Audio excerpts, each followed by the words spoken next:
Hello everyone and welcome to Lush and Salty Aquariums. My name is Stefan. Thank you for coming to the channel. All right, I'm sitting on the floor here looking at my latest aquarium. I mean, it's the latest one I set up. It's not new anymore. It's a couple months old. And I just gave it a haircut though, a major trim.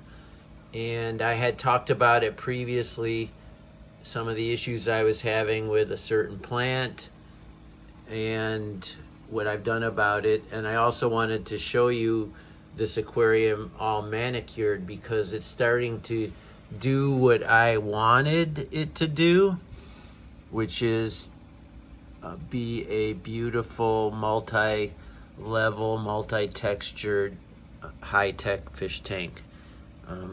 I do run a lot of CO2 into this particular system, which is a UNS 25T. It is their tall aquarium.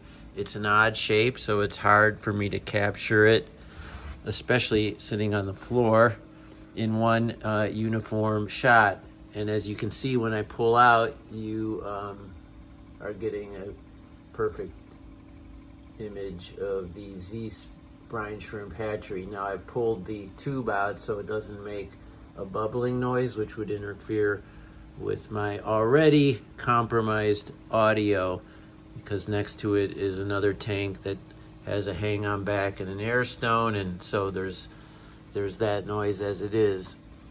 And I think a tank like this, these beautiful planted tanks with a lot of the reds and some of the more exotic flora, are best seen with a perfect music accompaniment or absolute stillness, quiet.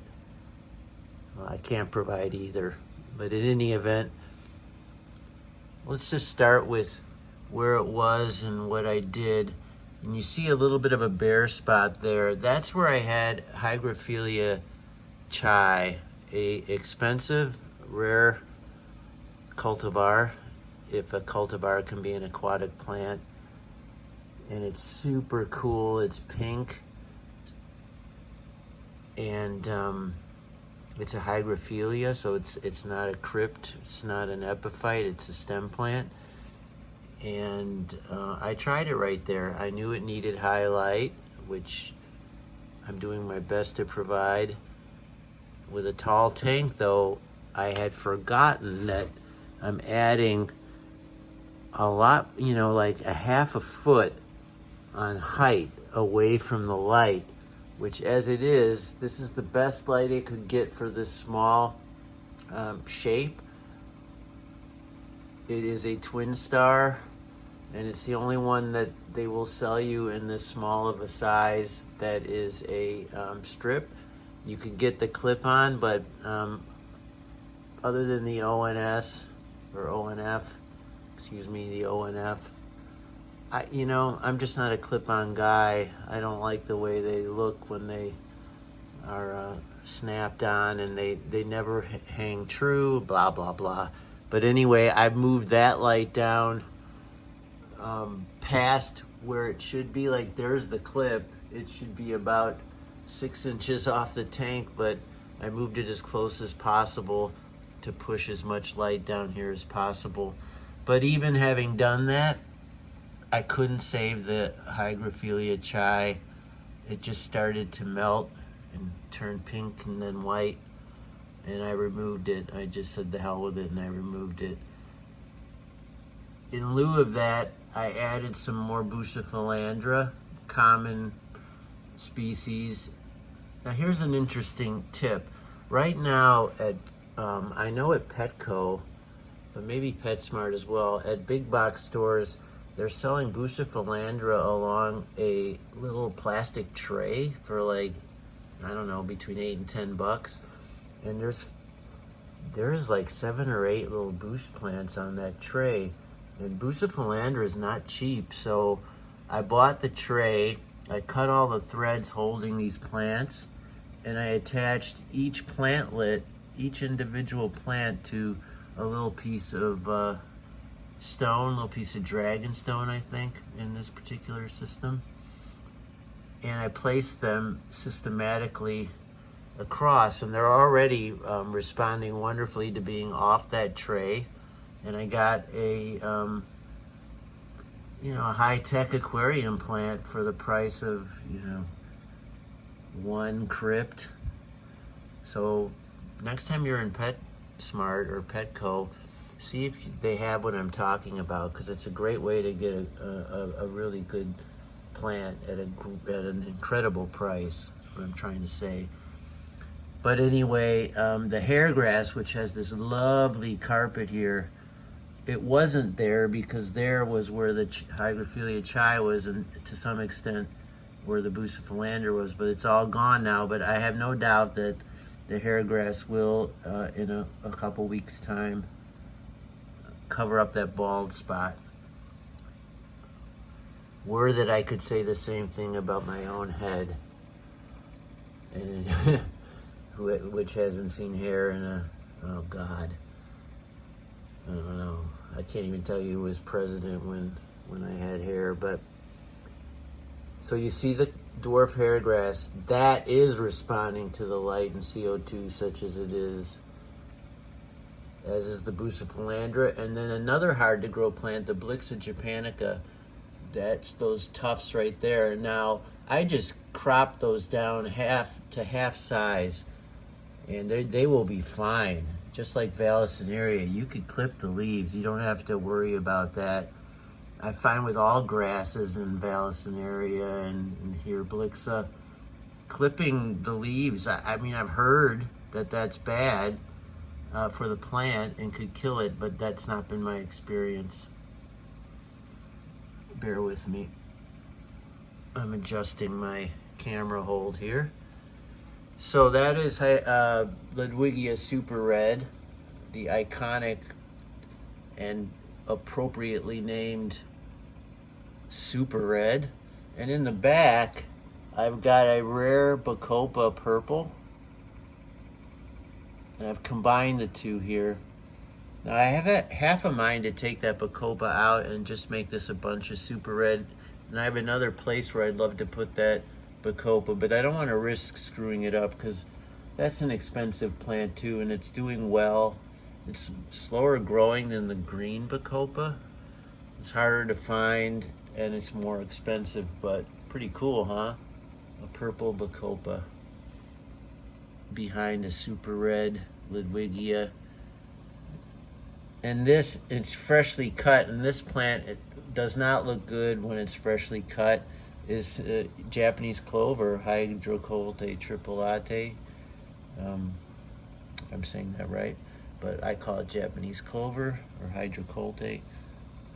And I weighed down a clump with one of those lead weights that they wrap stem plants with, and just placed it in the Y of that singular driftwood, and it turns into a puffball, like a chrysanthemum in there. And I do have to cut it because it just gets bigger and bigger and bigger, and there's only so much horizontal space in this aquarium. There's enough vertical, but so I just cut the hell out of it, and in a day or two it'll start to get its shape back. There are a couple kinds of Rotala over here. I know I have some Atra, and I'm not sure the other kinds anymore, and I beg your pardon. Sometimes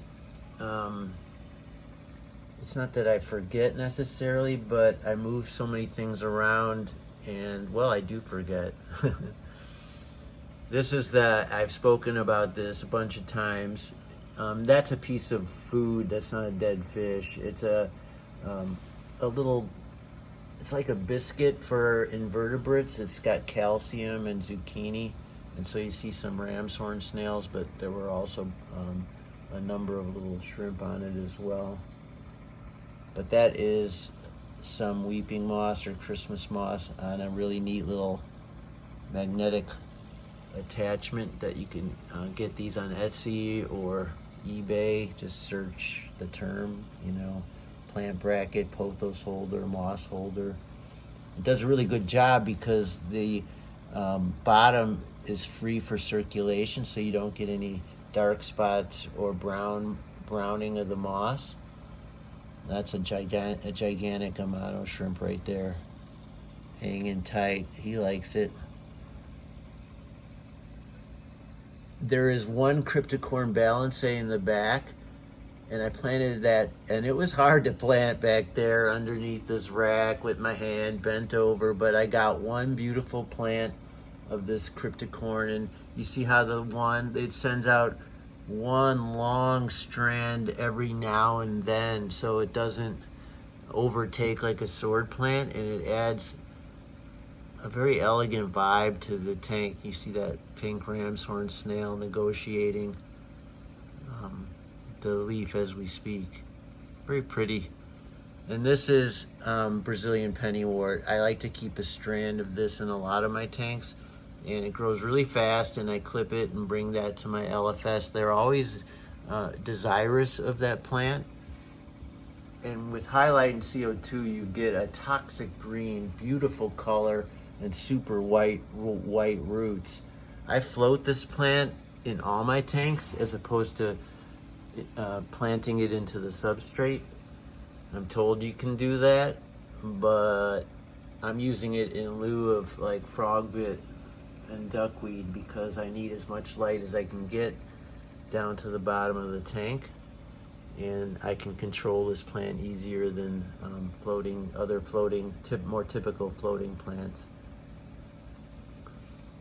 I'm running the CO2, you can see it right here. That's the UNS canister, the paintball size with the UNS Mini, which is my favorite regulator for CO2. If you're gonna start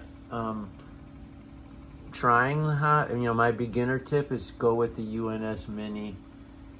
It's competitively priced, easy to learn how to use, very reliable, and it looks cool. And UNS, terrific brand. If they would hit me up and sponsor me, I'd be over the moon. And see, I'm buying their stuff anyway. That's a UNS 25T. It's a nifty aquarium, but be mindful.